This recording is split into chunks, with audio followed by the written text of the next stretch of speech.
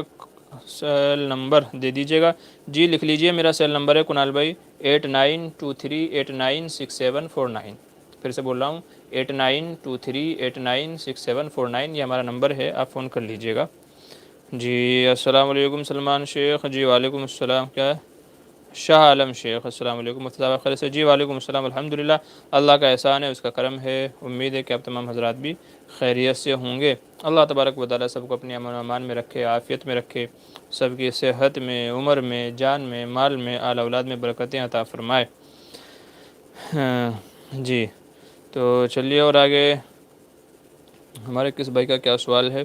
اچھا دوسری بات یہ یاد رکھ لیجئے کہ آج کا جو لائیو پروگرام ہے وہ زیادہ لمبا نہیں ہو پائے گا، کیونکہ ایک تو مغرب کا وقت بہت زیادہ کم مطلب آگے بڑھتا جا رہا ہے۔ آج بھی سمجھیے کہ لائیو پروگرام شروع کرتے کرتے 7:20 ہو گئے تھے، اور عشاء جو ہے وہ 9 بجے ہے، تو تقریباً آدھا گھنٹہ پہلے ہم کو فارغ بھی ہونا ہے، کیونکہ دوسری ضروریات ہوتی ہیں، پھر مسجد تک جانا بھی ہوتا ہے۔ تو اس لیے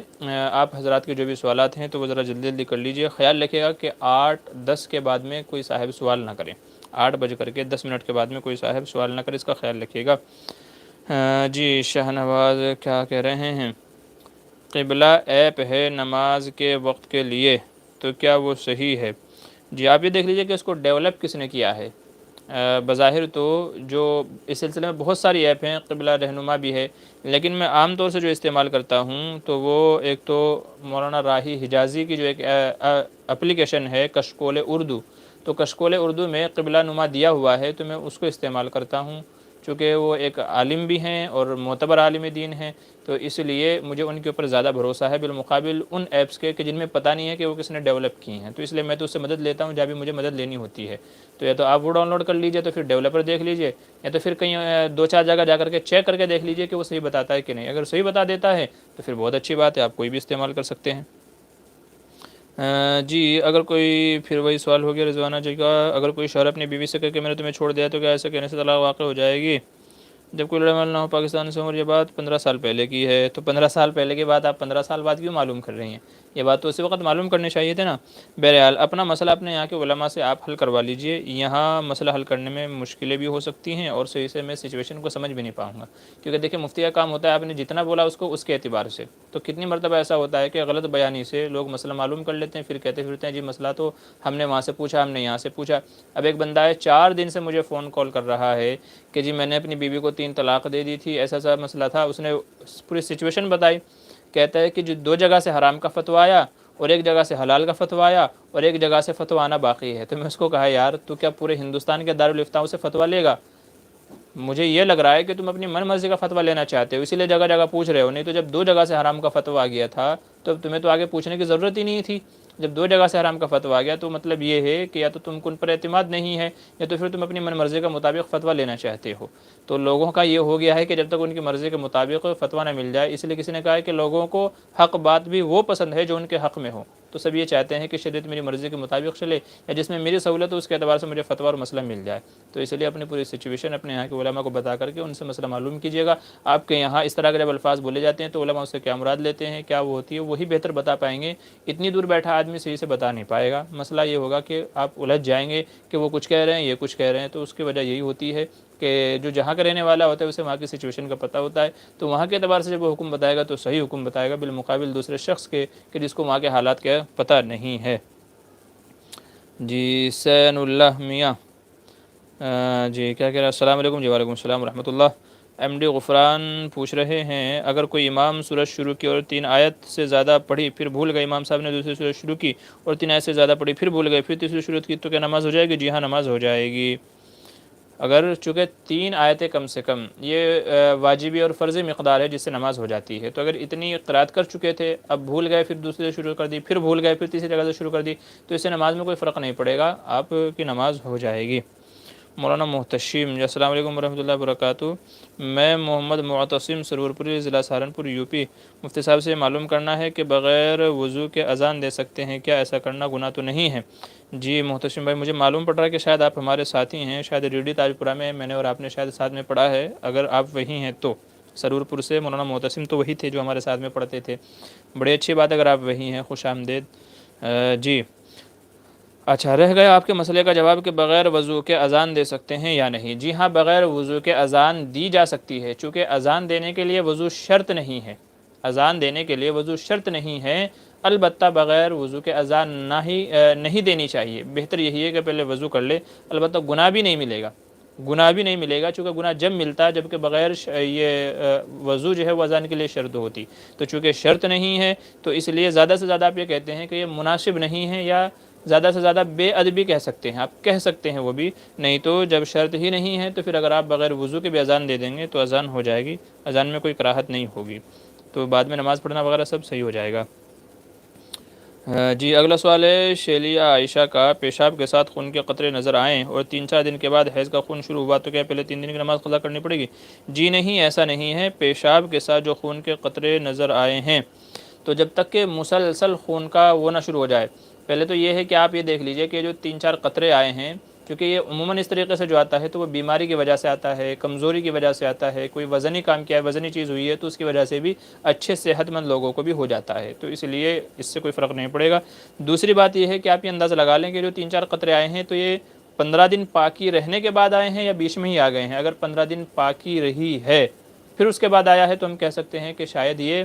اگر اس سے پہلے آ چکا ہے تو ظاہر سی بات ہے ہر عورت کو اپنے حیض کے یا معلوم ہوتے ہیں کہ اس کی عادت کیا ہے, کون سی تاریخ سے کون سی تاریخ میں آتے ہیں. ایک آدھ دن کا آگے پیچھے ہو جاتا ہے تو کوئی بات نہیں ہے, کہ عموماً عورتوں کی عادتیں متعین ہوتی ہیں. تو اس لیے عادت دیکھ لیجئے کہ آپ کی عادت میں آئے ہیں کہ نہیں آئے ہیں. اگر عادت والے جو دن ہیں ان میں آئے ہیں تو پھر تو حیض شمار کریں گے, اور اگر عادت والے حیض میں نہیں ہیں تو پھر ان کو نہیں شمار کریں گے جب تک کہ حیض کے جو اصل ایام ہیں جب تک کہ وہ شروع نہ ہو جائیں. تو اس لیے ہم یہی حکم لگائیں گے کہ یہ بیماری کا خون ہے, استحاضے کا خون ہے.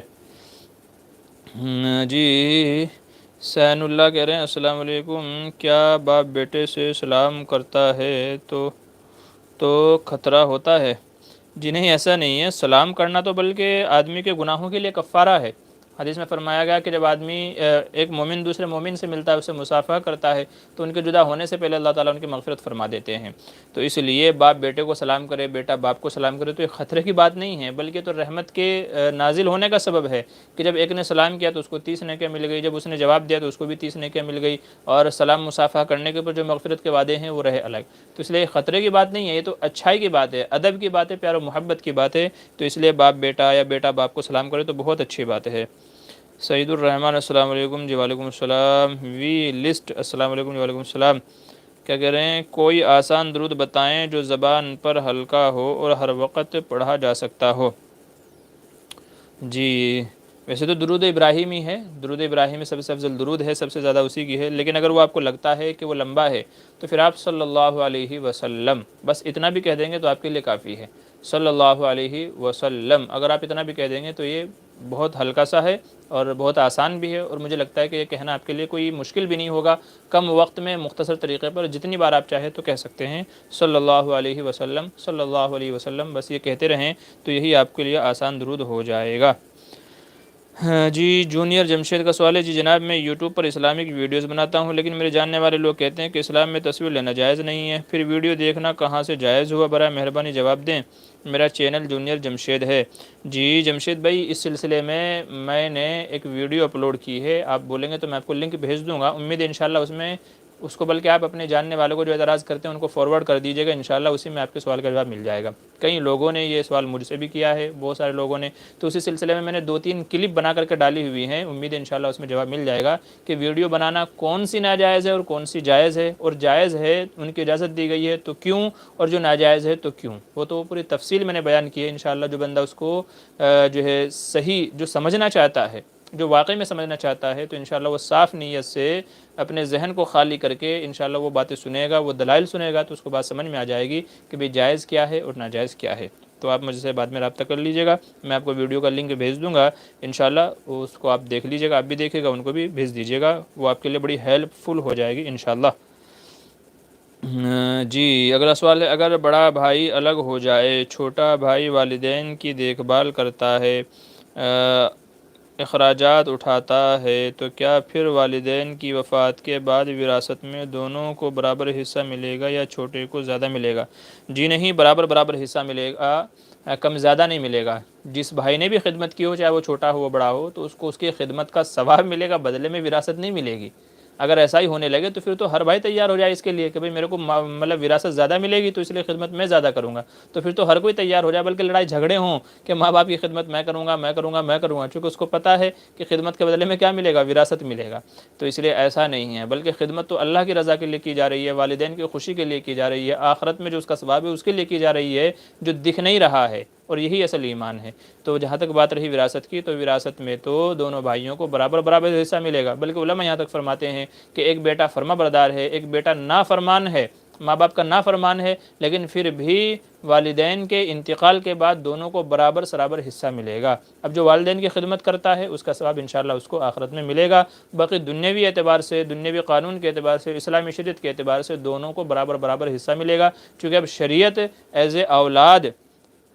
اولاد اس کو اس اعتبار سے تقسیم کرے گی جو اللہ تبارک و تعالیٰ نے قرآن کریم میں حصے بیان کیے گئے، للذکر مثل حظ الانثیین، کہ جو لڑکے ہیں ان کو ایکول ملے گا، اور جو بیٹی ہے تو اس کو لڑکوں کے مقابلے میں کم ملے گا، یعنی لڑکی کو ایک اور لڑکوں کو ڈبل۔ تو یہ مسئلہ ہے۔ سعید الرحمن کا سوال ہے، مجھے ایک مسئلہ پوچھنا ہے کہ پین سے لکھتے وقت اگر اس کی داغ کرتے پر لگ جائے تو کیا نماز میں کچھ کراہت ہوگی؟ جی نہیں، نماز میں کوئی کراہت نہیں ہوگی، چونکہ جو انک اس کے اندر ہوتی ہے، روشنائی وغیرہ جو ہوتی ہے تو وہ پاک ہوتی ہے، وہ ناپاک نہیں ہوگی۔ تو چونکہ وہ ناپاک نہیں ہوگی، چونکہ اس کے ناپاکی کے اوپر ہمارے پاس کوئی دلیل نہیں ہے، ہم کیسے کہہ دیں کہ وہ ناپاک ہے؟ تو جب تک کہ کسی چیز کے ناپاک ہونے کا یقین نہ ہو، کوئی دلیل اس کے اوپر موجود نہ ہو، تب تک ہم کسی کو ناپاک نہیں کہیں گے۔ تو اس لیے ہم یہی کہیں گے کہ پین کی جو انک ہوتی ہے، روشنائی ہوتی ہے، وہ پاک ہوتی ہے، لہذا کپڑے پر اگر اس کو کوئی داغ لگ جائے یا لکھا جائے تو کپڑا پاک ہی رہے گا، اور اس کو پہن کر کے نماز پڑھنے کی اجازت ہوگی۔ جی کیا ہے، سین اللہ میاں، شکریہ، جی شکریہ آپ کا بھی۔ انجم قریشی، حضرت عبداللہ اور عبد المطلب کے دین کے متعلق کیا کہا جائے گا؟ کیا وہ بھی دین اسلام پر تھے؟ کیونکہ اس وقت خانہ کعبہ میں بت بھی رکھے گئے تھے۔ جی انجم قریشی جی، یہ سوال مختلف ہی ہے، اور مجھے امید یہ ہے کہ قیامت میں اس کے تعلق سے مجھ سے آپ سے نہیں پوچھا جائے گا کہ بھئی آپ کو کیوں پتہ نہیں تھا کہ عبداللہ اور عبد المطلب مسلمان تھے یا نہیں تھے۔ تو اس کا تعلق ہمارے ایمان و یقین سے نہیں ہے، عقیدے سے نہیں ہے ہمارے کہ وہ مسلم تھے یا کافر تھے، نہ ہم سے پوچھا جائے گا۔ لہذا اس چکر میں پڑھ کر کے اپنے اعمال کو ضائع نہ کریں۔ علماء نے، اہل سنت والجماعت نے اس سلسلے میں توقف اختیار کیا ہے، خاموشی اختیار کی ہے۔ اگرچہ بعض لوگوں نے ان کو مسلمان کہا ہے، بعض لوگوں نے کافر کہا ہے، لیکن بعض لوگ یہ بھی کہتے ہیں کہ بھئی حضور کی اس پہ زندہ کیا گیا، پھر وہ ایمان لے کر کے آئے، بہت ساری باتیں لوگوں نے کہی ہیں، لیکن اہل سنت والجماعت کا صحیح موقف اس سلسلے میں یہ ہے کہ ان لوگوں کے بارے میں خاموشی اختیار کی جائے کہ یہ اللہ ہی بہتر جانتا ہے کہ ان کی حالت کیا تھی، ان کی حالت کیا تھی کیا نہیں تھی، اللہ ہی بہتر جانتا ہے، ہم نہیں تھے، اور وہ قرآن و حدیث اس سلسلے میں خاموش ہے، روایتوں میں اس طرح کی کوئی بات نہیں آتی ہے، تو اس لیے ہم خاموشی اختیار کریں گے۔ ورنہ ایسا نہ ہو کہ ہم، چونکہ دلیل تو ہے نہیں، کوئی ایسی صحیح روایت تو موجود نہیں ہے جس کی بنیاد پہ فیصلہ کیا جا سکے، تو ایسا نہ ہو کہ ہم کسی کی سنی سنائی باتوں میں کوئی غلط موقف اختیار کر لیں جو ہمارے لیے آخرت میں تباہی کا ذریعہ بن جائے۔ چونکہ حضور کے دادا یا حضور کے ابا کے بارے میں کوئی ایسا موقف اختیار کرنا جس سے حضور کی شان میں گستاخی ہو، بے ادبی ہوتی ہو، یا وہ آگے چل کر کے ہمارے آخرت برباد کرنے کا ذریعہ بن جائے، تو یہ مناسب نہیں ہے۔ اس لیے اہل سنت والجماعت یہ کہتے ہیں کہ ان کے سلسلے میں خاموشی اختیار کرنی چاہیے۔ مسلمان تھے تو بھی اللہ ہی بہتر جانتا ہے، اور وہی ان کے بارے میں فیصلہ کرے گا، چاہے جنت کا ہو چاہے جہنم کا ہو، اور اگر وہ مسلمان تھے تو بھی اللہ ان کے تعلق سے فیصلہ کرے گا۔ ہمیں کیا پڑی ہے اس کی وجہ سے، نہ ہماری نمازوں میں کوئی کمی کوتاہی ہو رہی ہے، نہ زکوٰۃ میں، نہ روزوں میں، تو ہمارے اعمال میں ان کے جاننے نہ جاننے سے کوئی فرق نہیں پڑ رہا ہے۔ تو اس لیے اس طرح کے سوالات میں نہ پڑیں، نہیں تو یہ چیزیں کبھی کبھی ایمان کے لیے خطرہ بن جاتی ہیں۔ اس لیے علماء اہل سنت والجماعت کہتے ہیں کہ ایسے مسائل میں خاموشی اختیار کرنی چاہیے کہ بھئی ہمیں اس سے کوئی غرض، کوئی واسطہ نہیں ہے۔ یہی صحیح بات ہے اور اسی میں عافیت ہے۔ جی رضوانہ کوثر، آپ کا فون نمبر کیا ہے واٹس ایپ کا؟ جی دیکھ لیجیے گا، ہماری بہت ساری ویڈیو میں ہمارا نمبر لکھا رہتا ہے 8923896749، 8923896749، یہ ہمارا نمبر ہے، بہت ساری ویڈیوز میں ہماری مل جائے گا آپ کو، وہاں سے دیکھ لیجیے گا۔ اچھا سعید الرحمن، حضرت نیٹ ورک مارکیٹنگ جائز ہے نہیں، مطلب کہ چین سسٹم والی مارکیٹنگ؟ دیکھیں چین والی جو یہ مارکیٹنگ رہتا ہے کہ جس میں ایک بندہ دوسرے کو کمپنی سے جوڑتا ہے، وہ دوسرا تیسرے کو جوڑتا ہے، تیسرا چوتھے کو، چوتھا پانچویں کو، تو اس کا مسئلہ اچھے سے سمجھ لیجئے، لوگ اس میں مغالطہ کرتے ہیں۔ اس کا مسئلہ یہ ہے کہ ہم نے جن بندوں کو کمپنی سے جوڑا ہے اور کمپنی ان کا ہمیں کمیشن دیتی ہے تو وہ جائز ہے، چونکہ ان کو کمپنی سے جوڑنے میں ہماری محنت لگی ہے۔ لیکن جس بندے کو ہم نے نہیں جوڑا بلکہ کسی اور نے جوڑا ہے، کسی اور نے اس کے اوپر محنت کی ہے، تو اس کا کمیشن لینا ہمارے لیے جائز نہیں ہے، کیونکہ یہ کمیشن لینا اب ایسے عمل پر ہو جائے گا جو اس نے کیا ہی نہیں۔ تو چین سسٹم کو یہ اچھے سے سمجھ لیجئے کہ جس کو ہم نے کمپنی سے جوڑا ہے تو اس کی اجرت لینا، کمیشن لینا جائز ہے، جس کو ہم نے نہیں جوڑا ہے تو اس کا لینا ہمارے لیے حلال نہیں ہوگا۔ دوسری بات اسی کے ساتھ ساتھ میں یہ بھی سمجھ لیجئے کہ ایسی ہی کمپنی سے دوسرے کو جوڑنے کی اجازت ہوگی کہ جس کمپنی کے پروڈکٹ حلال ہوں۔ جس کمپنی کا پروڈکٹ حلال ہوں، کاروبار حلال ہو، اس میں کسی قسم کا دھوکہ نہ ہو، جھوٹ نہ ہو، کوئی اور اس طرح کی اس میں غلط بات نہ ہو، تو ایسی ہی کمپنی سے جوڑنا چاہیے، نہیں تو غلط کمپنی سے جوڑنے کا گناہ اور وبال پورا آپ کے ذمے ہوگا۔ تو یہ مسئلہ ہے، اچھے سے سمجھ لیجئے چین مارکیٹنگ وغیرہ کا۔ مولانا محتشم سرور پوری کا اگلا سوال ہے، مفتی صاحب اگر نماز کا وقت ہو گیا ہو اور مسجد میں کوئی مقتدی نہیں آیا، امام صاحب اکیلے نماز پڑھ رہے ہیں تو اقامت بھی دینی پڑے گی یا نہیں؟ جی ہاں، اقامت تو دینی پڑے گی، لیکن ایسی صورت میں اگر کوئی مقتدی نہ ہو، امام صاحب کو چاہیے کہ نماز میں تاخیر کر دیں، مقتدی کے آنے کا انتظار کریں، چاہے تو کسی کو فون وغیرہ کر لیں کہ بھئی نماز کا وقت ہو گیا ہے آ جائیں، کیونکہ ہم نے جو نماز کا وقت متعین کیا ہے، جیسے ظہر کی نماز 2 بجے ہوگی، 2:30 بجے ہوگی، 3 بجے ہوگی، تو یہ اس لیے ہے تاکہ سب نمازی وقت مقررہ پر آ جائیں، نہیں تو نماز کا وقت تو 1 بجے سے لے کر کے 5 بجے تک کا ہے، اس بیچ میں آپ کبھی بھی ظہر کی نماز پڑھیں گے تو وہ ادا ہی مانی جائے گی۔ تو یہ کوئی ضروری نہیں ہے کہ جب نماز کا وقت ہو جائے تو فوراً کھڑے ہو جائیں، کوئی آیا ہو یا نہ آیا ہو، تو یہ شکل صحیح نہیں ہے، بلکہ امام صاحب کو چاہیے کہ انتظار کریں۔ اگر آدھا گھنٹہ بھی انتظار کرنا پڑے تو کوئی مسئلہ نہیں ہے، کوئی یہ نہیں ہے کہ جب بس نماز کا وقت 2 بجے رکھا تھا تو 2 ہی بجے ادا کرنی ہے، کوئی آئے یا نہ آئے، ایسا نہیں ہے، بلکہ حضور صلی اللہ علیہ وسلم کے لیے تو آتا ہے روایت میں کہ بعض دفعہ عشاء میں صحابہ بیٹھے بیٹھے سو جاتے تھے، حضور سے کہا جاتا تھا کہ حضور نماز کا وقت جو ہے نا وہ نکلا جا رہا ہے، لوگ سو گئے ہیں، آپ تشریف لائیں نماز کے لیے۔ تو اس لیے اگر مقتدی کوئی نہیں آیا ہے تو انتظار کریں، بھلے ہی آدھا گھنٹہ 1 گھنٹہ بھی بھلے آپ کو انتظار کرنا پڑے، لیکن آپ انتظار کیجئے، یا تو کسی کو فون وغیرہ کر کے بلا لیجئے، اور پھر بہتر ہے کہ جماعت سے نماز پڑھی جائے۔ لیکن اگر ایسا ہوا ہے تو پھر اگر اکیلا بھی پڑھ رہا ہے تو بھی اقامت دے کر کے ہی اس کو نماز پڑھنی چاہیے مسجد کے اندر۔ جی کیا ہے، الحنفی کا سوال ہے، فرض نمازوں کے ساتھ سنتوں کی بھی قضا کی جائے گی یا نہیں؟ جی اگر وقتیہ نماز کی قضا کی جا رہی ہے، جیسے میری ظہر کی نماز تھی، جماعت سے چھوٹ گئی، اب میں عصر سے پہلے اس کی قضا کر رہا ہوں بعد میں آ کر کے، تو اب میں پہلے فرض پڑھوں گا پھر سنتوں کی بھی قضا کروں گا۔ لیکن اگر وقتیہ نماز نہیں ہے، مثال کے طور پہ ظہر کی نماز چھوٹی تھی، اسے عصر کے بعد مغرب کے بعد پڑھ رہا ہے، یا تو قضائے عمری آدمی ادا کر رہا ہے بعد میں کسی اور وقت میں، کسی دوسرے وقت میں، تو اب صرف فرض اور واجب نمازوں کی قضا کی جائے گی، سنتوں کی قضا نہیں کی جائے گی، چونکہ سنت نوافل کے حکم میں آتی ہیں اور نوافل کی قضا نہیں ہے۔ جی حافظ دانش آفیشل، مفتی صاحب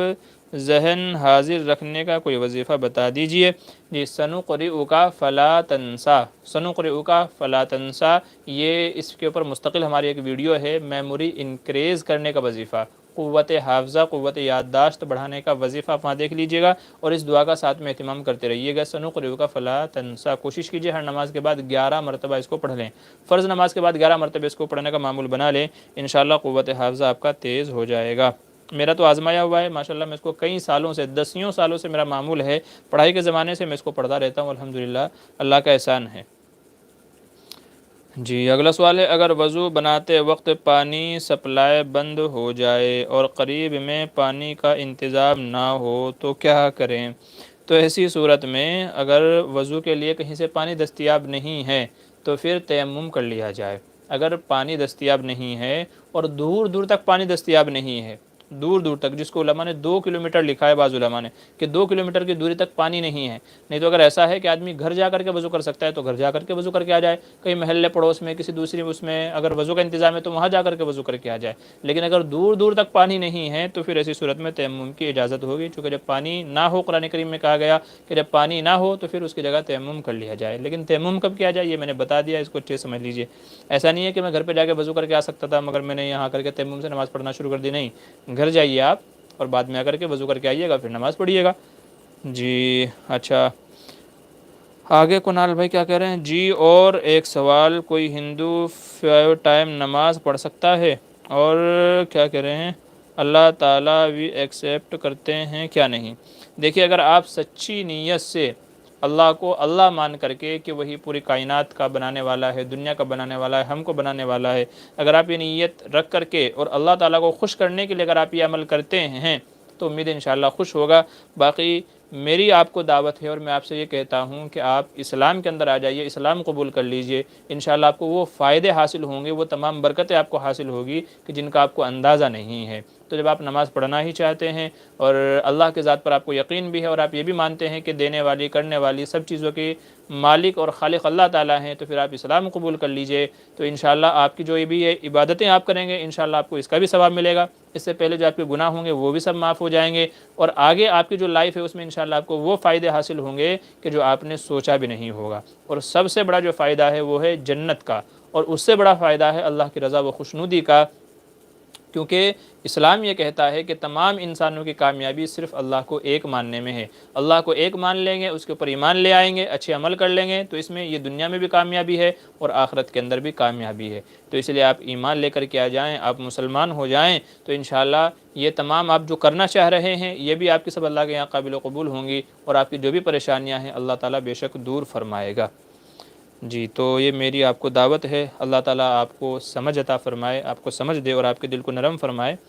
اور صحیح بات آپ کو ایکسیپٹ کرنے کی وہ فرمائے۔ باقی آپ اپنے مذہب پر رہتے ہوئے اگر یہ چیزیں کرتی ہیں تو امید انشاءاللہ کہ کچھ نہ کچھ اللہ تعالیٰ آپ کو ضرور دے گا۔ اب وہ کیا ہے اللہ ہی بہتر جانتا ہے۔ اگر آپ اپنے مذہب پر رہتے ہوئے یہ سب چیزیں کرتے ہیں تو چونکہ یہ اچھی چیزیں ہیں اور اللہ تعالیٰ اچھے عمل کو ضائع نہیں کرتا، جو بھی بندہ کرتا ہے اچھا عمل جو بھی کرتا ہے تو اللہ تعالیٰ اس کو دیتا ہے، کسی کو دنیا میں دیتا ہے، کسی کو آخرت میں دیتا ہے۔ تو اگر آپ اپنے مذہب پر رہتے ہوئے یہ اچھے عمل کرتے ہیں تو انشاءاللہ اللہ تعالیٰ اس کا بھی کچھ نہ کچھ آپ کو ضرور دے گا۔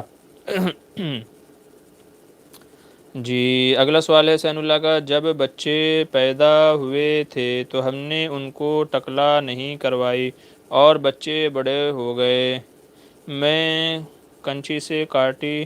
رہی، اب بچے بڑے ہو گئے تو کیا ان کا بال پاک ہے یا ناپاک؟ دیکھیں ایسا نہیں ہے کہ بچہ جب پیدا ہوتا ہے تو اس کے بال ناپاک ہوتے ہیں، ایسا نہیں ہے، یہ لوگوں میں پھیلی ہوئی غلط باتیں ہیں جن کا اسلام سے کوئی تعلق نہیں ہے۔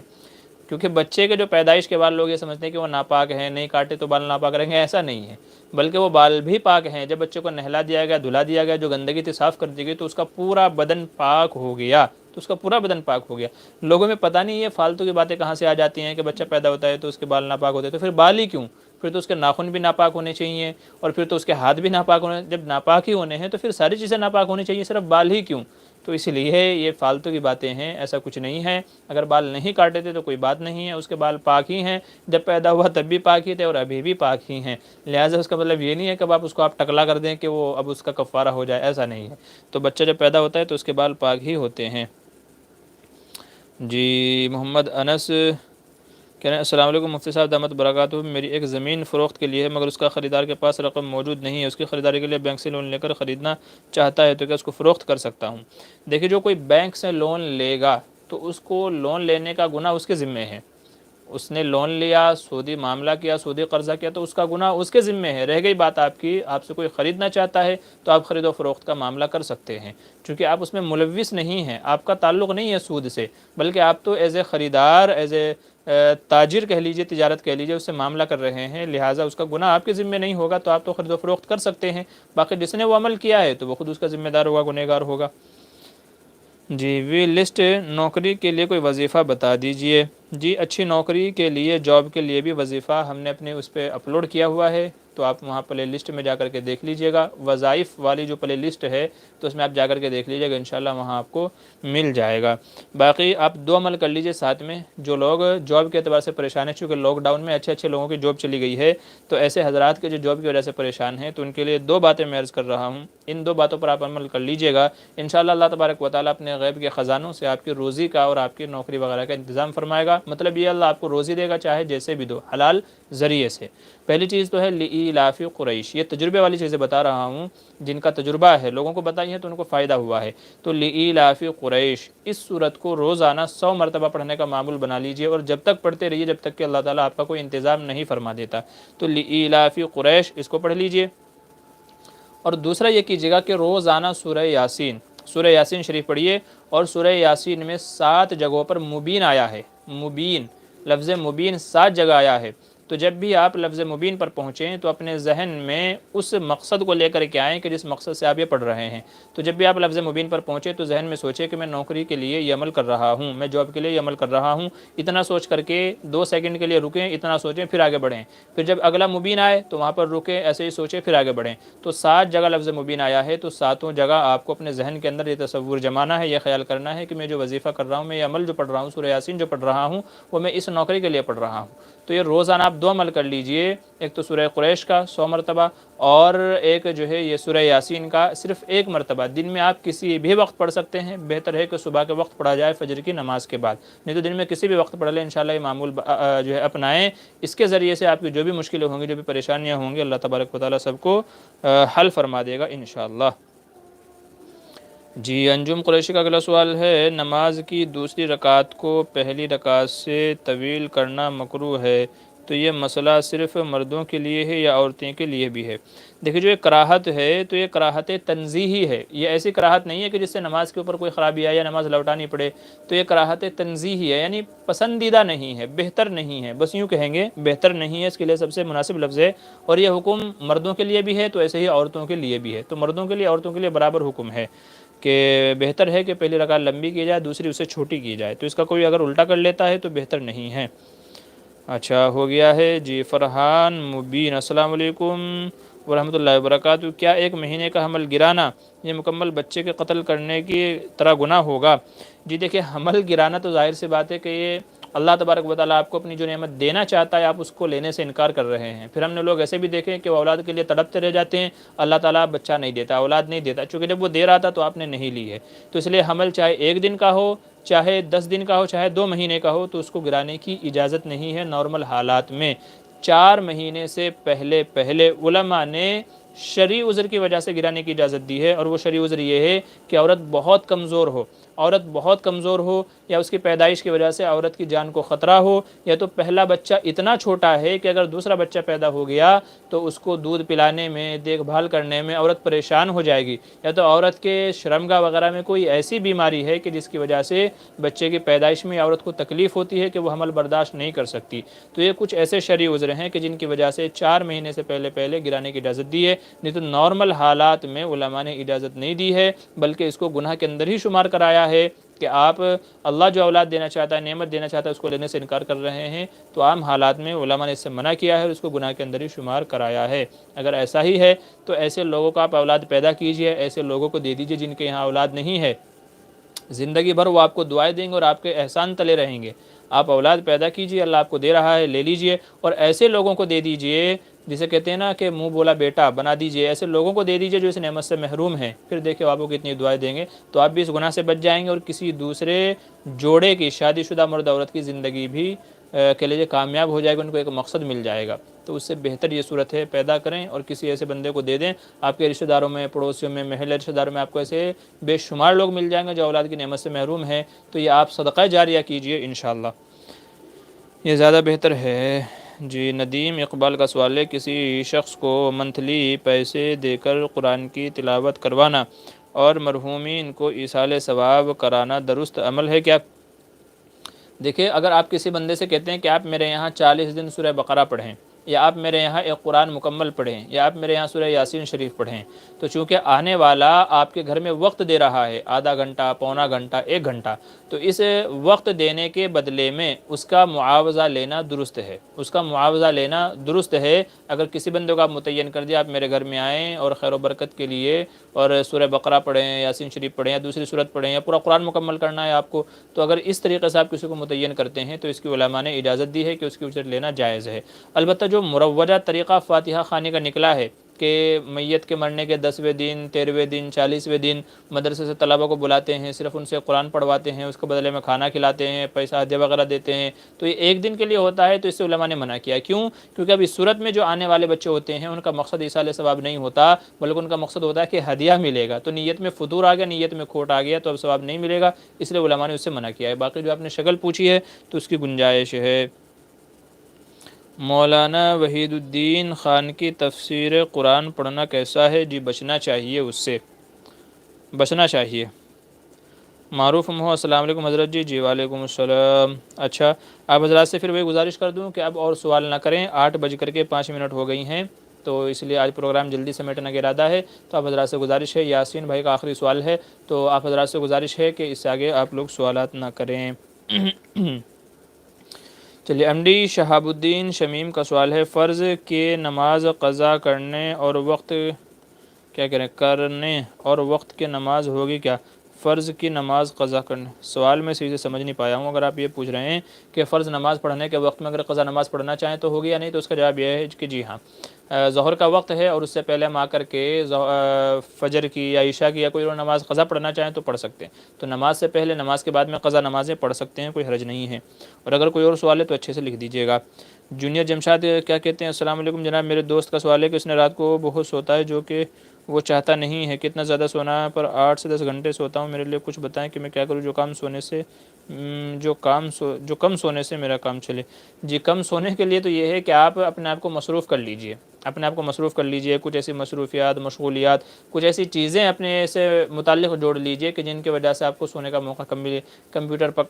کام کیجئے, آن لائن کوئی کاروبار کیجئے, کوئی تجارت کیجئے, اور نہیں ہے تو نوافل میں مشغول ہو جائیے, تلاوت میں مشغول ہو جائیے, اور نہیں ہے تو ماں باپ کی خدمت کیجئے. تو ایسے بے شمار اعمال ہیں کہ جن میں آپ اپنے آپ کو لگا لیں, اگر آپ کام کاج کے اندر لگ جائیں گے تو انشاءاللہ پھر آپ کو جلدی سے نیند نہیں آئے گی, یا ان کاموں کے کرنے کی وجہ سے دیر سے آپ کو سونا پڑے گا. تو اس لیے اس کا یہ طریقہ اپنایا جا سکتا ہے. باقی آپ یہ چاہیں کہ میں کوئی قرآن کی ایسی آیت بتا دوں کہ اس سے آپ کی نیند کم ہو جائے, تو ایسا تو کوئی وظیفہ میرے علم میں نہیں ہے. اس کا تو طریقہ یہی ہے کہ اپنے آپ کو جگا کر کے رکھے جیسے بھی ممکن ہو. شاہنواز کہہ رہے ہیں قبر کی مٹی پر جوتے سمیت چڑھ سکتے ہیں یا نہیں؟ جی اگر جوتے پاک ہیں, ہم کو یقین ہے کہ نیچے کا جو حصہ ہے وہ پاک ہیں, تو لے کر کے چڑھ سکتے ہیں, لیکن بہتر ہے کہ نہیں چڑھنا چاہیے, چونکہ لوگ بھی اس کو برا سمجھتے ہیں. اور غلط نگاہوں سے دیکھتے ہیں. تو بہتر یہی ہے کہ جوتے اتار کر کے پھر اس کے بعد جو قبر کی مٹی ہے وہ مٹی دینی چاہیے. جی نورین انوار کہہ رہے ہیں تقدیر مبرم اور تقدیر معلق کیا ہے؟ وظائف پڑھ کر انسان اپنی تقدیر بدل سکتا ہے.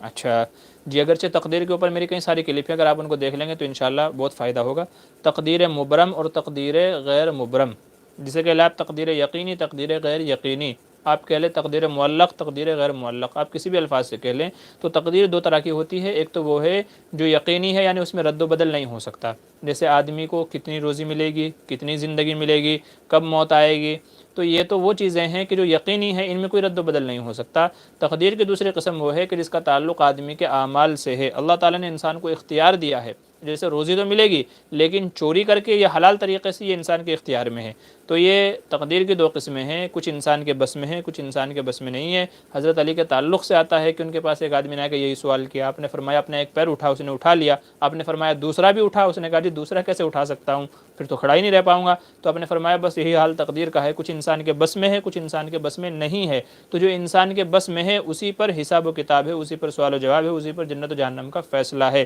چور چوری کرے اور یہ کہے کہ بھئی میں تو یہ تو تقدیر میں لکھا ہوا تھا, تو اس کو لوگ ماریں گے, بیوقوف کہیں گے, کیونکہ چوری کرنا ہی تیرے لیے آپشن نہیں تھا, تو چاہتا تو حلال ذریعہ بھی اختیار کر سکتا تھا. تو یہ مطلب ہے تقدیر یقینی اور غیر یقینی کا. اب رہ جاتی ہے بات وظائف کا, صدقہ خیرات کا. تو اس کا تعلق اسی غیر یقینی سے ہے کہ اللہ تبارک و تعالیٰ بعض اعمال کے تعلق سے یوں لکھ دیتے ہیں کہ اگر یہ بندہ یہ عمل کرے گا تو ایسے فیصلہ ہوگا, اور اگر نہیں کرے گا تو فیصلہ ایسے ہوگا. تو کسی نے لکھا تھا کہ جی جب تقدیر لکھی ہوئی ہے تو دعا کیوں کریں؟ جب تقدیر ہر چیز لکھی ہوئی ہے تو پھر دعا کیوں کریں؟ تو انہوں نے جواب دیا کہ آپ پتہ تقدیر میں یہی لکھا ہو کہ مانگنے سے ملے گا, مانگے گا تو ملے گا, نہیں مانگے گا تو نہیں ملے گا. تو اس لیے تقدیر یہ اچھے سے سمجھ لیجئے, لوگ مغالطہ کھا جاتے ہیں. تو یہ تقدیر کی دو قسمیں ہیں, اس لیے ہم کو اسی کا مکلف بنایا گیا جو ہمارے اختیار میں ہے. تو یہ وظیفے کرنا, صدقہ خیرات کرنا, تو اس کا تعلق اسی سے ہے کہ اللہ تبارک و تعالیٰ لکھ دیتے ہیں کہ اگر یہ بندہ صدقہ خیرات کرے گا تو مصیبتیں ٹلیں گی, صدقہ خیرات نہیں کرے گا تو مصیبتیں نہیں ٹلیں گی. ایسے ہی ہے کہ بندہ یہ وظیفہ کرے گا, میرا نام لے گا, قرآن کی تلاوت کرے گا, یہ کرے گا تو میں اس کے مسئلے حل کروں گا, اور اگر نہیں کرے گا تو پھر اللہ تعالیٰ اپنے اعتبار سے ان مسئلوں کو حل کرتے ہیں. تو یہ لکھا ہوا ہوتا ہے ایسے ہی. تو اگر کر لیتے ہیں تو اس طریقے سے فیصلے ہو جاتے ہیں, اور اگر نہیں کرتے تو پھر فیصلوں کا رخ دوسرا ہوتا ہے, دوسرے طریقے سے ہو جاتے ہیں. تو یہ ہے جو لوگ سمجھ نہیں پاتے. اچھا جی شکریہ, آپ کی دعوت ہمیں ضرور منظور ہے الحمدللہ. استغفر اللہ, کیا ہے, لا الہ الا اللہ, حول لا الہ الا هو الحی القیوم واتوب الیہ بسم اللہ الرحمن الرحیم۔ شکریہ جنازہ۔ جی کنال بھائی بہت بہت مبارک ہو، آپ نے اسلام کی دعوت کو قبول کیا ہے، اللہ تبارک و تعالیٰ آپ کی اس دعوت کو قبول فرمائے، اور جو ہے انشاءاللہ آپ بعد میں رابطہ کیجیے گا تو اس کو مکمل طریقے سے ہم لوگ، اور یہ کہہ لیجئے کہ انشاءاللہ اس کو آفیشلی طریقے سے ہم لوگ کریں گے، اور آپ جو ہے کلمہ پڑھ لیجئے، اگر آپ مجھے فی الوقت سن رہے ہیں تو کلمہ پڑھ لیجئے، لا الہ الا اللہ محمد الرسول اللہ، لا الہ الا اللہ محمد الرسول اللہ۔ اگر آپ مجھے سن رہے ہیں تو میرے ساتھ ساتھ یہ کلمہ پڑھ لیجئے۔ جیسے ہی آپ صدق نیت سے، دل سے آپ یہ کلمہ پڑھ لیں گے تو آپ مسلمان ہو جائیں گے، اسلام کے اندر آپ داخل ہو جائیں گے، اور اللہ کی جو مدد ہے وہ انشاءاللہ آپ کے ساتھ شامل حال ہو جائے گی، اور اللہ تعالیٰ آپ کے مسئلوں کو حل کرنا شروع کر دیں گے، اللہ تعالیٰ آپ کے مسئلوں کا حل فرما دیں گے انشاءاللہ۔ تو میں پھر سے دہرا رہا ہوں، اگر آپ سن رہے ہیں مجھے تو یہ کلمہ پڑھ لیجئے، لا الہ الا اللہ محمد الرسول اللہ۔ اس کا ترجمہ اور مطلب یہ ہے کہ اللہ کے سوا عبادت کے لائق کوئی نہیں ہے۔ ہم جس کو پوجتے ہیں، جس کو ہمیں پوجنا ہے، جس کی عبادت کرنی ہے، جس کو ہمیں رب ماننا ہے، اللہ ماننا ہے کہ ہر چیز وہی کرتا ہے، اس کے علاوہ کوئی نہیں کرتا، تو وہ صرف اللہ ہے، اللہ کے سوا کوئی نہیں ہے عبادت کے لائق، پرستش کے لائق، جو ہے ربوبیت کے لائق، معبودیت کے لائق اللہ کے علاوہ کوئی نہیں ہے۔ تو لا الہ الا اللہ، اللہ کے سوا پوجنے کے لائق کوئی ذات نہیں ہے، محمد الرسول اللہ۔ اس کا مطلب یہ ہے کہ ہمارے جو پروفٹ ہیں، اور پروفٹ محمد صلی اللہ علیہ وسلم، اللہ تعالیٰ نے جن کو مکہ کے اندر اتارا تھا، وہ آپ کے آخری نبی اور پیغمبر ہیں، جنہوں نے ہمیں جینے کا طریقہ بتایا، عبادت کا طریقہ بتایا، چیزوں کو انجام دینے کا طریقہ بتایا، لوگوں کے ساتھ میں کیسے رہنا ہے، کیسے بزنس کرنا ہے، کس سچویشن میں کیسے ہمیں عمل اختیار کرنا ہے، کیسے حالات سے نپٹنا ہے، تمام چیزیں جنہوں نے ہم کو سمجھائی وہ ہے محمد الرسول اللہ صلی اللہ علیہ وسلم، جو اللہ کے نبی ہیں اور آخری رسول ہیں، اور پوری کائنات میں اللہ کو سب سے زیادہ محبوب ہیں، اتنے محبوب ہیں کہ اللہ نے اپنے نام کے ساتھ ان کا نام جوڑا ہے۔ تو یہ دو چیزوں کا آپ کو اقرار کرنا ہے کہ اللہ کے سوا کوئی عبادت کے لائق نہیں، اور محمد مصطفیٰ صلی اللہ علیہ وسلم اللہ کے رسول ہیں، اس کے پیغمبر ہیں، اس کے قاصد ہیں۔ تو یہ دو چیزوں کا آپ اقرار کر لیں گے تو انشاءاللہ آپ اسلام کے اندر داخل ہو جائیں گے۔ تو اگر آپ نے میرے ساتھ یہ چیزیں پڑھی ہیں تو بہت بہت مبارک ہو، آپ کو اسلام بہت بہت مبارک ہو، آپ کا اسلام میں آنا مبارک ہو، اللہ تبارک و تعالیٰ آپ کے اسلام لانے کو قبول فرمائے، اور اس راستے میں آپ کے لیے جو بھی مشکلیں آئیں تو امید ہے کہ دعا کرتے ہیں کہ اللہ کسی مشکل سے آپ کو دوچار نہ کرے، لیکن اگر آئیں تو اللہ تبارک و تعالیٰ ان کو دور فرمائے۔ آپ سے گزارش ہے کہ آپ ثابت قدم رہیں، مجھ سے انشاءاللہ رابطے میں رہیں، اس تعلق سے جو بھی آپ کا مسئلہ ہوگا، جو بھی چیزیں ہوں گی انشاءاللہ ہم مل کر کے سب چیزوں کو سولو کریں گے، سب کو حل کریں گے انشاءاللہ۔ اور اس وقت جو لوگ ہمیں دیکھ رہے ہیں یا بعد میں دیکھیں گے تو آپ سبھی سے گزارش ہے کہ ہمارے کنال بھائی جن کا نام ہے، ان کے حق میں دعا کریں، اللہ تعالیٰ ان کو ایمان پر ثابت قدم رکھے، ان کی فیملی کے بارے میں، خاص کر ان کی بہن کے بارے میں، ان کے دوسرے گھر والوں کے بارے میں دعا کریں کہ ان کی جو بھی مشکلیں ہیں، جو بھی پریشانیاں ہیں، بیماریاں ہیں، اللہ تبارک و تعالیٰ سب مشکلات کو ختم فرمائے، اور ان کا اسلام کے اندر آنا، ایمان کے اندر آنا اللہ تبارک و تعالیٰ ان کے لیے نجات کا اور برکت کا ذریعہ بنائے، آمین ثم آمین۔ جی اسد کمپیوٹر کا سوال ہے، اگر کوئی آدمی مسجد دور ہونے کی وجہ سے اپنے آفس سے کسی اور جگہ کے لیے نماز پڑھے تو اقامت پڑھیں گے یا نہیں؟ جی ہاں، اقامت پڑھنی چاہیے۔ اگر آدمی اپنے گھر میں بھی نماز پڑھ رہا ہے تو بہتر ہے کہ اقامت پڑھے، علماء نے مستحب فرمایا ہے کہ مستحب ہے۔ محمد فیضان کا سوال ہے، جی حضرت مفتی صاحب جیسے جماعت والوں کی دعوت کرتے ہیں تو وہ مجبور کرتے ہیں کہ کھانا مسجد میں ہی بھیجیں، کیا یہ ٹھیک ہے؟ جی مجبوری تو صحیح نہیں ہے، چونکہ اگر آدمی اپنے گھر پر بلا کر کے کھلانا چاہ رہا ہے تو جماعت والوں کو چاہیے کہ قبول کریں، لیکن اگر وہ کوئی عذر پیش کریں تو پھر آپ کو بھی چاہیے کہ ان کے عذر کی وجہ سے آپ مسجد میں ہی کھانا بھجوا دیں۔ ظاہر ہے گھر میں کھلانا، آدمی یہ چاہتا ہے کہ بھئی وہ اللہ والے ہیں، میرے گھر میں آئیں، برکت ہوگی، تو آدمی برکت کی وجہ سے ان کو بلانا چاہتا ہے، لیکن جماعت والے بیچارے وہ جو ہے کسی عذر کی وجہ سے کبھی گھر میں جائیں گے، شاید پردے کا صحیح نظم نہ ہو، یا تو وہاں آنے جانے میں کافی وقت ضائع ہو جائے گا، تو اس وجہ سے وہ لوگ عذر کی وجہ سے کہتے ہیں کہ کھانا مسجد میں بھجوا دیں۔ تو دونوں ایک دوسرے کی رعایت کر لیں، خیال رکھ لیں، اگر ان کو عذر نہ ہو تو یوں کر لیں، اور ان کو عذر نہ ہو تو یہ وہاں کھانا بھجوا دیں، تو بہرحال مل بیٹھ کر کے مسئلے کو سلجھا لیں۔ جی اسد کمپیوٹر بھائی کا سوال ہے، شیر خوار بچے کا پیشاب پاک ہوتا ہے، یہ صحیح ہے کیا؟ جی نہیں، ایسا نہیں ہے۔ شیر خوار بچہ یعنی دودھ پیتا بچہ، تو اس کا بھی پیشاب ایسے ہی ناپاک ہے جیسے بڑے آدمی کا پیشاب ناپاک ہے، بلکہ حدیث کے اندر نبی کریم صلی اللہ علیہ وسلم نے جہاں بچی کے پیشاب کو پاک کرنے کا طریقہ بتایا تو فرمایا کہ اس کو تو اور زیادہ دھونا چاہیے، اور سختی کے ساتھ، تاکید کے ساتھ، احتیاط کے ساتھ زیادہ دھونا چاہیے۔ تو اگر پیشاب پاک ہوتا تو حضور یہ جو ہے فیصلہ نہیں فرماتے، یہ حکم نہیں فرماتے۔ تو بچہ ہو یا بچی ہو، دودھ پینے والا ہو یا بڑا ہو، تو سب کا پیشاب ایسے ہی ناپاک ہے جیسے بڑے آدمی کا ناپاک ہوتا ہے، پاک ہونے کے لیے اس کو دھلنا ضروری ہے۔ اگلا سوال ہے، اگر کوئی شخص راستے کے درمیان آنے والے کسی جانور کا ایکسیڈنٹ کر دیتا ہے اور وہ مر گیا تو اس کا کیا کفارہ ہوگا؟ دیکھیں اگر غلطی سے مرا ہے، اگر غلطی سے مرا ہے، ظاہر سی بات ہے جان بوجھ کے تو کوئی نہیں مارتا، کیونکہ جانور کو ٹکر مارے گا تو اپنا بھی نقصان ہے، یہ بھی گرے گا، ایکسیڈنٹ ہوگا، جانی بھی نقصان ہوگا، مالی بھی نقصان ہوگا۔ تو اگر غلطی سے ہو جائے اور غلطی سے ہی ہوتا ہے تو اللہ تبارک و تعالیٰ سے توبہ استغفار کرے، توبہ استغفار اس کے لیے کافی ہے، بس توبہ استغفار کرتا رہے اللہ تبارک و تعالیٰ سے کہ جو غلطی ہو گئی اللہ اس کو معاف فرمائے۔ جی یاسین بھائی کا سوال ہے، میں نے کہا تھا یہ آخری سوال ہونا چاہیے، اور لوگوں نے اور بہت سارے سوال پوچھ لیے ہیں۔ جی مفتی صاحب کیا ہونٹ کے نیچے کے بال کاٹ سکتے ہیں؟ جی ہونٹ کے نیچے جو یہ حصہ ہے جس کو داڑھی بچہ کہتے ہیں، یہ سے کہتے ہیں داڑھی بچہ، جہاں میں نے ہاتھ رکھا ہوا ہے، تو داڑھی بچے کو کاٹنے سے علماء نے منع کیا ہے، اسے انفقہ بھی کہا جاتا ہے، تو داڑھی بچہ اس کو کہا جاتا ہے، تو یہ بال کاٹنا تو منع ہے، انہیں کاٹنا جائز نہیں ہے۔ ہاں البتہ یہ جو سائیڈ کے جو یہ بال ہیں، یہ اتنے حصے کے جو بال ہیں اور یہاں پر اتنے حصے کے یہ بال ہیں، تو ان کو کاٹنے کی اجازت ہے۔ ابھی اگر آپ دیکھیں گے تو یہ مونچھوں کی ایک لکیر یہاں آئی ہوئی ہے، مونچھوں کی ایک لکیر یہاں آئی ہوئی ہے، اگر یہ لکیر نہ ہو تو یہ جو اتنا حصہ ہے جہاں پر داڑھی کے بال نہیں ہیں، تو اتنا حصہ یہ آپ یہاں تک کاٹ سکتے ہیں، اسی طریقے سے یہ اتنا حصہ یہاں تک کاٹ سکتے ہیں، لیکن مونچھ تو بہرحال کاٹ ہی سکتے ہیں، آپ چھوٹی رکھیں یا بڑی رکھیں، لیکن داڑھی کا یہ حصہ یہاں سے لے کر کے یہاں تک کا جو یہ حصہ آیا ہوا ہے، ادھر سے لے کر کے ادھر تک کا جو حصہ آیا ہوا ہے، اس کو نہیں کاٹ سکتے، اور یہ جو داڑھی بچہ ہے اس کو نہیں کاٹ سکتے، باقی اس کے ارد گرد یہاں سے اور یہ مونچھوں کا جو حصہ ہے اس کو آپ کاٹ سکتے ہیں، اس کی اجازت ہے۔ تو داڑھی بچہ نہیں کاٹ سکتے، اس کے اگل بغل میں جو میں آپ کو بتا رہا ہوں اشارہ کر کے، تو یہ آپ کاٹ سکتے ہیں، اس کی اجازت ہے۔ جی ایم ایس حسین السلام علیکم۔ جی وعلیکم السلام۔ اور نیلم قاسمی کیا کہہ رہے ہیں، ہائر میں مہندی لگا ہو تو وضو ہو سکتا ہے یا نہیں؟ اگر بالوں میں مہندی لگی ہوئی ہے تو اگر وہ پرت والی مہندی ہے جس کے اوپر چھوٹی سی پاپڑی جم جاتی ہے، تہ سی جم جاتی ہے اور پھر وہ جھڑنے لگتی ہے، تو اگر ایسی تہ والی پرت والی اگر مہندی ہے تب تو پھر وضو بھی نہیں ہوگا، نماز بھی غسل بھی نہیں ہوگا۔ لیکن اگر وہ صرف کلر ہے جیسے کپڑے میں کلر ڈالتے ہیں، تو ایسے ہی اگر مہندی سے بالوں پہ کلر چڑھ جاتا ہے، پرت اور تہ نہیں جمتی ہے، تو پھر نماز وضو اور غسل دونوں ہو جائے گا۔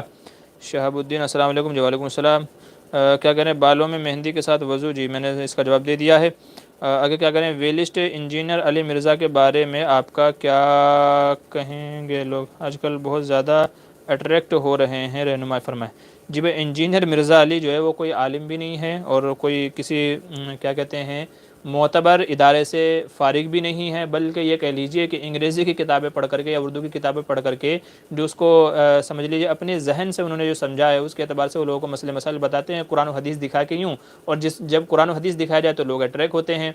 حالانکہ ایک ایک حدیث کے کئی سارے مطلب ہیں، اب ان کی ایک حدیث کو اگر میں بیان کروں تو اس کے 10 مطلب نکالے جا سکتے ہیں، تو یہ عام آدمی نہیں سمجھتا، اب انہوں نے ایک حدیث کا ایک مطلب سمجھا اور کہہ دیا کہ اس کا مطلب یہ ہے، دوسرا غلط ہے، حالانکہ اگر کہا جائے کہ بھئی دوسرا مطلب بھی علماء نے مراد لیا ہے تو ظاہر سی بات ہے اس کا کیا جواب بن پڑے گا۔ بہرحال ان کے بیانات گمراہ کن ہوتے ہیں، ان کے بیانات گمراہ کن ہوتے ہیں، اور اپنی من مانی جو ان کو سمجھ میں آیا اس کے اعتبار سے وہ حدیث کی تشریح کرتے ہیں، اس لیے ان کے بیانات سننے سے بچنا چاہیے، کیونکہ دیکھیے باطل ہمیشہ اٹریکٹیو ہی ہوتا ہے، خوبصورت ہی ہوتا ہے، باطل ہمیشہ اٹریکٹیو ہوتا ہے، خوبصورت ہی ہوتا ہے۔ اسلام پر چلنا دشوار ہے، کفر پر چلنا دشوار نہیں ہے، اسلام پہ چلنا دشوار ہے۔ اور ان کے جو عقائد باتیں غلط بیانیاں جو ہیں، مفتی طارق مسعود صاحب جو ہیں وہیں کے پڑوسی ملک کے، انہوں نے ان کا تعاقب کیا ہے، ان کے جو غلط باتیں ہیں مولانا منظور مینگل صاحب ہیں انہوں نے بھی، مفتی طارق مسعود صاحب ہیں انہوں نے بھی، اور کئی سارے اکابرین نے ان کی پکڑ کی ہے، تو آپ ان کے بیان کو سنیے گا تو انشاءاللہ دودھ کا دودھ پانی کا پانی آپ کو نظر آ جائے گا، اور آپ کو سمجھ میں آ جائے گا کہ وہ کہاں ٹھوکریں کھا رہے ہیں اور غلط بیانیاں کر رہے ہیں۔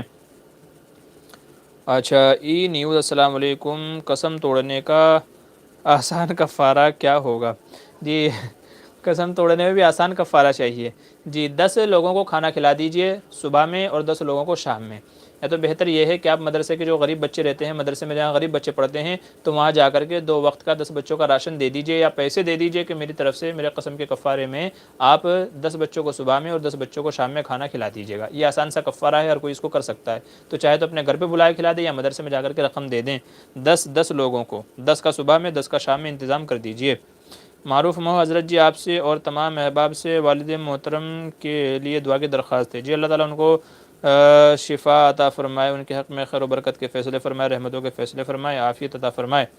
جی جونیئر جمشید کے نظر میرے دوست کے گھر میں ایک کے بعد ایک بیمار ہوتے جا رہے ہیں، ایک ٹھیک نہیں ہوتا دوسرا بیمار ہوتا ہے، ان کے لیے کوئی وظیفہ یا یہ کہ دوست کا نام کیا ہے؟ نور الہدا ہے، اچھا نور الہدا آپ نے غلط لکھا ہے، ایسے نہیں لکھا جاتا۔ بہرحال اچھا اگر ایسا ہو رہا ہے تو ان سے کہیے کہ آپ سورہ بقرہ گھر میں پڑھوانا شروع کر دیں، کیونکہ سورہ بقرہ کی وجہ سے جنات، شیاطین، آفتیں، بیماریاں سب گھروں سے نکل جاتی ہیں۔ اور ان سے کہیے استغفار زیادہ سے زیادہ پڑھیں، اور ان سے کہیے کہ درود شریف زیادہ سے زیادہ پڑھیں، اور روزانہ صبح میں سورہ یاسین زور سے پڑھیں۔ گھر کے جو بھی افراد ہیں مستورات آہستہ سے، اور جو مرد حضرات ہیں وہ تھوڑا بلند آواز سے اپنے گھروں میں سورہ یاسین پڑھنا شروع کر دیں۔ تو یہ 3-4 عمل جو ہم نے بتائے ہیں ان کو کرنا شروع کر دیجئے، انشاءاللہ ان کی برکت سے اللہ تبارک و تعالی ہر طرح کی برائی اور بیماری سے حفاظت فرمائے گا۔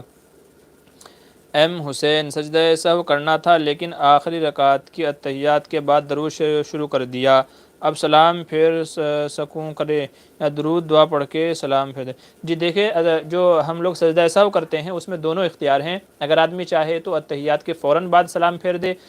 سجدہ سہو کا، اور یا تو اگر کسی نے پورا درود شریف پڑھ لیا، دعائے معصورہ وغیرہ بھی پڑھ لی ہے تو پھر اس کے بعد سجدہ سہو کا سلام پھیر دے، تو دونوں طریقے سے جائز ہے، دونوں طریقے سے نماز ہو جائے گی۔ تو یہ مسئلہ بھی یاد رکھ لیجئے۔ کیا کہہ رہے ہیں کیا امامہ جمال السلام علیکم۔ جی وعلیکم السلام۔ انصاری واحد صفدر کا کیا مطلب ہے؟ جی صفدر کا مطلب پتہ نہیں، میرے ذہن میں نہیں ہے، انشاءاللہ بعد میں آپ کو دیکھ کے بتا دوں گا۔ اچھا جی امامہ جمال السلام علیکم حضرت، کیا لیڈیز بالوں میں جوڑا باندھ کر نماز پڑھ سکتی ہیں یا نہیں؟ جی ویسے تو بالوں کا جوڑا اصل میں دیکھیے، بالوں کا جوڑا باندھنے کے تعلق سے ایک بات یاد رکھ لیجئے، بالوں کا جوڑا کئی جگہ باندھا جاتا ہے، ایک تو وہ ہے جو یہاں باندھا جاتا ہے ایسے اوپر کی سائڈ، تو اس سے حدیث میں منع کیا گیا ہے، اوپر کی سائڈ جو بالوں کا جوڑا باندھا جا رہا ہے اس سے منع کیا ہے، اور ایک بالوں کا جوڑا یہاں گدی پر باندھا جاتا ہے، سر اور گدی کے بیچ میں، تو اس کی اجازت ہے، ازواج مطہرات سے اس کا باندھنا ثابت ہے۔ نبی کریم صلی اللہ علیہ وسلم نے اس لیے عورتوں سے فرمایا کہ جب وہ غسل فرمائیں، غسل کریں تو اپنے بالوں کا جوڑا کھولنے کی اجازت نہیں ہے، تو اگر بالوں کا اجازت کہوں کہ ضروری نہیں ہے، تو جب عورتیں اگر انہوں نے بالوں کا جوڑا باندھ رکھا ہو تو جب وہ غسل کریں تو بالوں کا جوڑا کھولنا ضروری نہیں ہے، تو اس کا مطلب یہی ہے کہ بالوں کا جوڑا باندھنے کی اجازت ہے۔ منع جس سے کیا گیا ہے وہ بالوں کا وہ جوڑا ہے جو آج کل فیشن چل رہا ہے اوپر کی طرف یہاں رکھنے کا، اسکارف اس طریقے کے آ رہے ہیں اور اوپر کے حصے میں یہاں باندھ لیتے ہیں جس سے اونٹ کے کوہان کے جیسا وہ دکھتا ہے، ایسے ابھرا ہوا اوپر کی طرف ابھرا ہوا دکھتا ہے، تو اس جوڑے سے منع کیا ہے بالوں کا باندھ کر کے۔ لہٰذا نماز کے اندر اگر جائز والا جوڑا اگر باندھا ہوا ہے یہاں گدی کے اوپر تو اس کو باندھنا بھی جائز ہے اور اس کو باندھ کر کے نماز پڑھنا بھی جائز ہے، اور اگر اوپر والا جوڑا باندھا ہوا ہے تو پھر اس کو باندھنا بھی جائز نہیں ہے، چونکہ حدیث میں لعنت فرمائی گئی ایسی عورتوں کے اوپر، اور اس کو باندھ کر کے نماز پڑھنا بھی مناسب نہیں ہے۔ میں مناسب نہیں ہے اس لیے کہوں گا کہ بالوں کا باندھنا منع ہے، لیکن باندھ کر کے نماز پڑھنا بھی منع ہو یا نماز ہی نہ ہو ایسی کوئی حدیث نہیں ہے، صرف باندھنے سے منع کیا گیا ہے، اس کے اوپر لعنت کی گئی ہے، لیکن اس کو باندھ کر کے نماز بھی نہیں ہوگی ایسی کوئی حدیث نہیں ہے، تو اس لیے اس کو اچھے سے سمجھ لیجئے، لوگ کنفیوز ہو جاتے ہیں۔ تو بالوں کے جوڑنے کی یہ شکل ہے اور اس کے اعتبار سے ان کے اوپر حکم لگ جائے گا۔ جی ای نیوز کہہ رہے ہیں روزے رکھ کر کس طرح کیا کہہ رہے ہیں کافرہ ادا کیا جاتا ہے؟ روزہ رکھ کر کس طرح؟ بس آپ جو ہے نا کفارے کے نام سے روزے رکھ لیں کہ میں فلاں چیزیں کفارے میں روزہ رکھ رہا ہوں، تو آپ کا جو آپ نے روزہ رکھا ہے جیسے نارمل جو ہے روزہ رکھتے ہیں، صبح میں سحری کرنی ہے، شام میں افطاری کرنی ہے، دن بھر بھوکا رہنا ہے، جیسے رمضان کے روزے رکھے جاتے ہیں تو کفارے کے روزے بھی بیائی نہیں اسی طریقے سے رکھے جاتے ہیں۔ بس جس چیز کا آپ کفارہ کر رہے ہیں تو صبح میں اس کی نیت کرنی ہے، آپ کو صبح میں نیت رکھنی ہے، یا تو سحری کے وقت کر لیں یا تو جو ہے زوال سے پہلے نیت کر لیں کہ میں اس چیز کے لیے یہ روزے رکھ رہا ہوں، تو بس آپ کا کفارہ کا روزہ ہو جائے گا، ادا ہو جائے گا۔ جی جی ٹھیک ہے، اب اور سوال مت کیجیے گا، وقت کافی ہو گیا ہے۔ کیا کہہ رہے ہیں تبسم زینب، کیا کہہ رہے ہیں پنجتن کا کیا مطلب ہے؟ نعت میں ہم نے پنجتن کے ورڈ استعمال ہوتا ہے۔ جی پنجتن سے مراد ہوتا ہے یعنی 5 پنجتن پاک کہتے ہیں 5 پاک ہستیاں، ان پانچ ہستیوں میں حضور صلی اللہ علیہ وسلم، حضرت فاطمہ، حضرت علی، حضرت حسن اور حسین وغیرہ شامل ہوتے ہیں، تو پنجتن پاک سے یہ مراد ہوتا ہے، اور یہ ہمارا نہیں شیعوں کا عقیدہ ہے، یہ اہل سنت والجماعت کا عقیدہ نہیں ہے، تو یہ شیعوں کا عقیدہ ہے، وہ لوگ اس کو اپنی نعتوں میں یا دوسری چیزوں میں استعمال کرتے ہیں، تو اس طریقے کے جو عقائد ہیں ان سے بچنا چاہیے۔ اچھا اور کیا کہہ رہے ہیں؟ جی تبسم زینب، ابو جہل کو مارنے والا شخص کون تھا؟ ابو جہل کو مارنے والے 2 بچے تھے، معاذ اور معوذ تھے جنہوں نے ابو جہل کو قتل کیا تھا۔ اچھا کیا ایک ساتھ اتنے سارے سوال؟ تبسم زینب، کیا حرام کھانے والوں کو سجدے اور نیک کاموں کی توفیق نہیں ملتی؟ جی علماء نے ایسا لکھا ہے کہ چونکہ حرام عمل کی وجہ سے اللہ تبارک و تعالیٰ عبادت کی توفیق چھین لیتا ہے، حرام غذا کی وجہ سے چونکہ انہوں نے اللہ کی نافرمانی کی تو اللہ تعالیٰ ان سے عبادت بھی چھین لیتا ہے، لیکن یہ ضروری نہیں ہے، لیکن اکثر ایسا ہی ہوتا ہے، تو یہ مسئلہ ہے۔ اچھا قاری عارف صاحب السلام علیکم ورحمۃ اللہ وبرکاتہ۔ مفتی صاحب جی خیریت سے؟ جی اللہ کا احسان ہے، اللہ کا کرم ہے۔ تعلیم خان حضرت، نماز میں سجدہ سہو کس کمی پر لاگو ہوتا ہے؟ جی آپ نے کوئی واجب چھوڑ دیا یا کوئی فرض چھوڑ دیا پھر اس کو ادا کر لیا، یا تو کوئی فرض آگے پیچھے ہو گیا یا تو کوئی واجب آگے پیچھے ہو گیا ہے تو اس کی وجہ سے سجدہ سہو لازم ہوتا ہے، کسی واجب کے چھوڑنے پر یا کسی فرض کے آگے پیچھے کرنے پر، یا فرض چھوڑ دیا تھا پھر دوبارہ ادا کر لیا تو اس کی وجہ سے۔ تو واجبات نماز ڈھونڈ لیجئے اور فرائض جو نماز کے ہیں ان کو دیکھ لیجئے، اور آگے پیچھے ہو جائیں چھوٹ جائیں تو اس سے آپ کو مسئلہ سمجھ میں آ جائے گا۔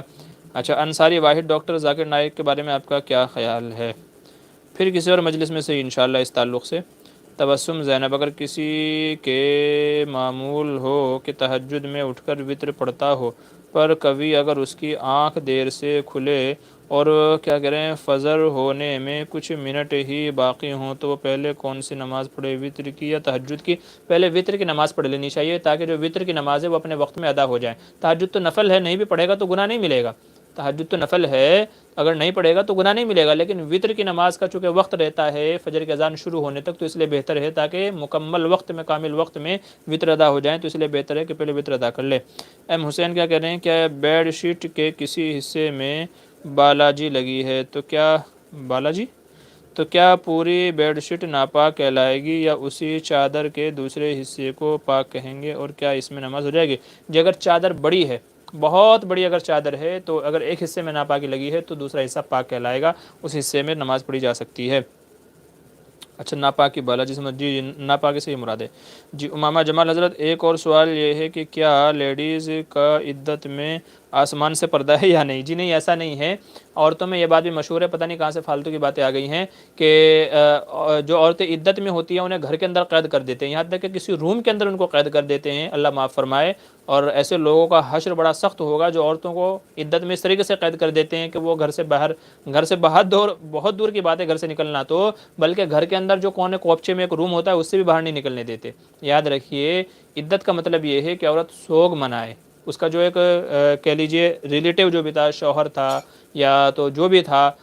جو مر گیا ہے تو اس کا سوگ منائے، تو اس ایک غم منائے، اس کو افسوس ہو، اس کی وجہ سے عدت کو لازم قرار دیا گیا ہے۔ اس کا مطلب یہ نہیں ہے کہ آسمان سے بھی پردہ ہے، آسمان نہیں دیکھ سکتی، کھلے آسمان کے نیچے آ نہیں سکتی، کھلے آسمان کے نیچے سو نہیں سکتی، تو یہ ساری فالتو کی باتیں ہیں، یہ وہ باتیں ہیں جنہیں اغلاط العوام کہا جاتا ہے، تو ایسا نہیں ہے۔ عورت ضرورت کے وقت باہر آ بھی سکتی ہے، یعنی گھر کے صحن میں یا گھر میں کسی بھی کونے میں، آسمان چاہے ہو چاہے نہ ہو، ایسے ہی گھر کے دوسرے حصوں میں جانا، کچن میں جانا، واش روم جانا، کسی سے ضروری بات چیت کرنا، گفتگو کرنا، کسی آنے والے سے ملنا، حال چال پوچھنا، تو عدت کے زمانے میں یہ تمام سب کام جائز ہیں۔ اسی طریقے سے نہانا، اچھے کپڑے پہننا، تو یہ تمام چیزیں جائز ہیں عورتوں کے لیے۔ لہٰذا یہ سمجھنا کہ عورت کو عدت میں ہے تو اسے گھر کے کونے میں قید کر دو، باہر نکلنے نہیں دینا، کسی سے بات چیت نہیں کرنے دینا، آسمان نہیں دکھنا چاہیے، تو یہ سب فالتو کی باتیں ہیں۔ شریعت اتنی کٹھن نہیں ہے، شریعت اتنی مشکل نہیں ہے جو آدمی کو اتنی مشکلوں میں ڈال دے، ایسا نہیں ہے۔ یہ تو میرے اور آپ کے کہہ لیجیے فالتو کی باتیں ہیں، لغو باتیں ہیں جو لوگوں میں ایسے مشہور ہو گئی، تو اس لیے بہت سارے لوگ بڑی سختی کے ساتھ اس پر عمل کرتے ہیں۔ اللہ سب کو ہدایت دے اور دین کی صحیح سمجھ عطا فرمائے۔ آج مسئلہ یہی ہے، اسلام کو چھوڑ بیٹھے ہیں اور جو غلط باتیں ہیں ان کے اوپر سختی سے عمل کرتے ہیں، اللہ سب کی حفاظت فرمائے۔ جی رفیق احمد مستری، السلام علیکم، ماشاء اللہ جی وعلیکم السلام ورحمۃ اللہ وبرکاتہ، اللہ آپ کو بھی جزائے خیر دے جو بھی سن رہے ہیں اس وقت۔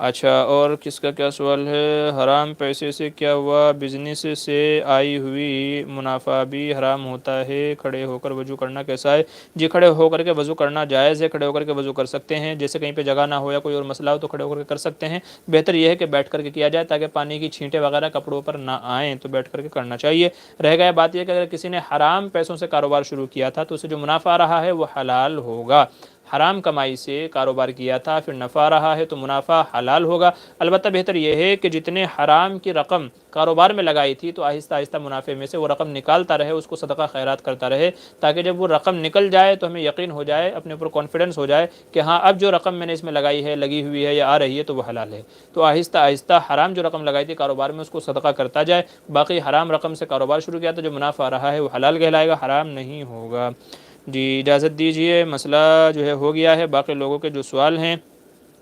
انشاءاللہ وہ اگلے ہفتے اللہ تبارک و تعالیٰ کہنے سننے زیادہ عمل کی توفیق نصیب فرمائے۔ انشاءاللہ پھر ملیں گے، وقت کافی ہو گیا ہے، اگر وقت ہوتا تو میں آپ کے سوالوں کا جواب دیتے تھا۔ 2-4 لوگوں کے سوال آئے ہیں لیکن میں نے پہلے عرض کیا تھا کہ آپ زیادہ وقت نہ لیں، 8:30 ہو گئے ہیں، 8:30 ہو گئے ہیں، ہماری نماز میں آدھا گھنٹہ ہے تو اور بہت ساری ضروریات ہیں، مسجد تک جانا ہے، بہت ساری چیزیں ہیں، تو انشاءاللہ اگلے ہفتے کے لیے سب لوگ سوال کر کے رکھ لیجیے گا۔ جی مفتی صاحب ایگزام میں 10 کو دعا کر دیجیے گا۔ جی ایگزام میں کامیابی کے لیے ہماری ایک دعا ہے، اس کو پڑھ لیجیے گا، ہمارے یوٹیوب چینل پہ مل جائے گی، دعا for success in exam, exam میں کامیابی کے لیے دعا، یہ لکھ کر کے اگر آپ سرچ کریں گے ہمارے چینل میں انشاءاللہ تو ہماری ویڈیو ہے وہ آ جائے گی، اس کو پڑھ لیجیے گا انشاءاللہ، اس دعا کی برکت سے، اس کے فائدے سے انشاءاللہ امید ہے کہ اللہ تعالیٰ آپ کے مسائل کو حل کر دے گا۔ جی ٹھیک ہے مفتی صاحب، ٹوٹی ہوئی داڑھی قرآن میں رکھ سکتے ہیں؟ بھائی قرآن میں رکھنے کی کیا ضرورت ہے؟ جو داڑھی کے ٹوٹے ہوئے بال ہیں ان کو اور توڑ کر کے 1 کے 2 کر کے ان کو کہیں پھینک دیں یا کسی جگہ دفن کر دیں، قرآن میں رکھنے کی کیا ضرورت ہے؟ نہیں تو پھر کل کو لوگ افواہ پھیلائیں گے کہ قرآن میں سے حضور کے بال نکل رہے ہیں، تو وہ ایسا ہی ہوتا ہے کہ کسی پڑھنے والے کے وہاں گر گئے اور لوگ کہتے ہیں حضور کے بال نکل رہے ہیں، تو قرآن میں رکھنے کی ضرورت کیا ہے؟ کوئی آپ کے بال اتنے بابرکت تھوڑا ہی ہیں کہ آپ ان کو قرآن میں رکھیں، تو قرآن میں رکھنا درست نہیں ہے، وہ تو ایک اعتبار سے اگر قرآن میں رکھیں گے تو گندگی کہلائے گی، اب جب وہ ٹوٹ گئے تو وہ گندگی کہلائے گی، تو اس لیے بہتر ہے کہ ان کو کسی جگہ آپ دفن کر دیں یا توڑ کر کے کہیں اور پھینک دیں، قرآن میں نہ رکھیں، نہیں تو لوگ کہیں گے حضور کے بال نکل رہے ہیں۔ قرآن خوانی کرنا کیسا ہے؟ جی اس کے اوپر میری کئی ساری ویڈیوز ہیں، آپ دیکھ لیجیے گا عبداللہ شریم بھائی، اور آپ شاید لیٹ جوائن ہوئے ہیں، میں اس کا پہلے سوال کا جواب دے چکا ہوں، ایک سوال کئی بار آ جاتا ہے، تو قرآن خوانی مروجہ قرآن خوانی جائز نہیں ہے، مروجہ قرآن خوانی بچوں کو بلا کر کے ہدیہ دے کر کے کھانا کھلا کر کے، یہ ساری باتیں جو اس طریقے سے قرآن خوانی ہوتی ہے تو اس کی اجازت نہیں ہے۔ چلیے اجازت دیجیے، السلام علیکم ورحمۃ اللہ وبرکاتہ۔ اللہ تعالیٰ اس کہنے سننے کو ہمارے لیے سب کے لیے نفع مند بنائے، اور ایسے ہی یہ سلسلہ ہمارا چلتا رہے گا انشاءاللہ۔ آپ لوگوں کے جو بھی سوالات ہیں آپ ان کو لکھ کر کے رکھ لیجیے گا، کوشش کیجیے گا جلدی ہم سے جوائن ہونے کی، تاکہ آپ سب لوگوں کے سوالات کا جواب ہو جائیں۔